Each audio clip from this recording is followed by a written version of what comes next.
Mga kapuso, mula sa first leg sa Cagayan de Oro City, bumiyahe ang team ng GMA Masterclass Series papuntang Bukidnon. Sa Bukidnon, isinagawa kaninang umaga ang second leg ng GMA Masterclass Series sa Central Mindanao University. Ang mga karanasan na out of the box, inilahad ng mga speaker sa mga estudyante ng Central Mindanao University na lumuhok sa second leg ng GMA Masterclass Series. Narito report. Libo-libong estudyante ang nakilahok sa second leg ng GMA Masterclass Series sa Mindanao. Ginanap ito sa Central Mindanao University sa Bukidnon. Ibinahagi ng 5 speaker mula sa GMA News and Public Affairs at GMA Regional TV ang kanilang mga karanasan sa buhay at sa trabaho. Ikinuwento ni Chef J. Arroyol ang kanyang mga karanasan noong estudyante pa siya hanggang sa maging isa ng celebrity chef.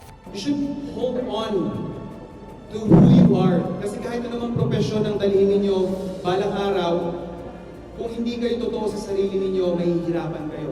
Si GMA Drama Concept Creator, Developer and Writer Suzette Doctolero, binalikan ang kanyang karanasan ng kanyang kabataan para maging writer. Dahil noon pa lang ay pagsusulat na ang gusto kong gawin.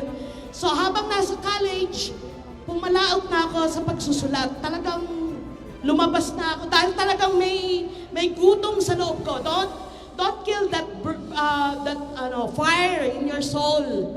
Ang paglaban sa fake news at pagiging responsabling netizen ang itinuro ni GMA social media producer Julia Claire Medina. Ang isa siyang, kumbaga, may alitan lang na nangyari. Pero tinawag na itong zombie attack. Pero remind ko lang kayo guys, hindi siya totoong zombie attack ha. Nilinaw na ng kapulisan. Ang importansya ng lokal na balita ang binahagi ni GMA Regional TV 1 Mindanao co-anchor and news correspondent Cyril Chavez. Actually, 5 years ako nag-college. 5 years. So I am proud na hindi madali ang buhay. There are challenges along the way. Naging working student din ako. Ang determinasyon at pagpupursigi sa trabaho hanggang maging matagumpay sa buhay ang ibinahagi ni GMA Public Affairs TV show host and veterinarian Doc Nielsen Donato. So rain or shine, bumabagyo hindi, we have to film. When you're trying to film wildlife, gusto mo it's a bright sunny day, hindi masama yung panahon, pero that's reality, because of the climate change. Isa rin sa layunin ng GMA Masterclass Series ang voter education, lalo na at papalapit ng eleksyon. Ikunento rin ni First Vice President and Head ng GMA Regional TV and Synergy, Oliver Victor Beltran Amoroso, ang kanyang karanasan bilang writer at editor-in-chief ng Central Mindanao University na tumulong sa paghulma ng kanyang kinabukasan at ipinaintindi niya ang advokasya ng GMA na dapat totoo. A lot of my experiences here in Central Mindanao University laid the foundation for my future work as head of regional TV and Synergy.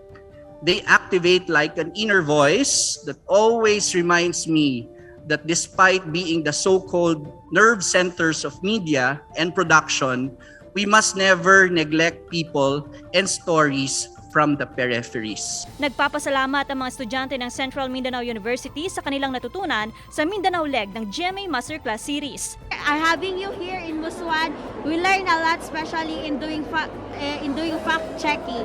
Thank you, GMA Kapuso and Central Mindanao University. I have learned a lot from this GMA Masterclass, and it's a privilege for me. Our students, faculty and staff, and all our stakeholders will become part of relevant discussions on local and national issues. Maliban sa mahalagang impormasyon, naghandog rin ng kasiyahan si OST Princess Hannah Priscilas at host naman ng Bukidnon Leg si GMA host and sportscaster Martin Javier. Joan Punsoy, Balita Amyanan.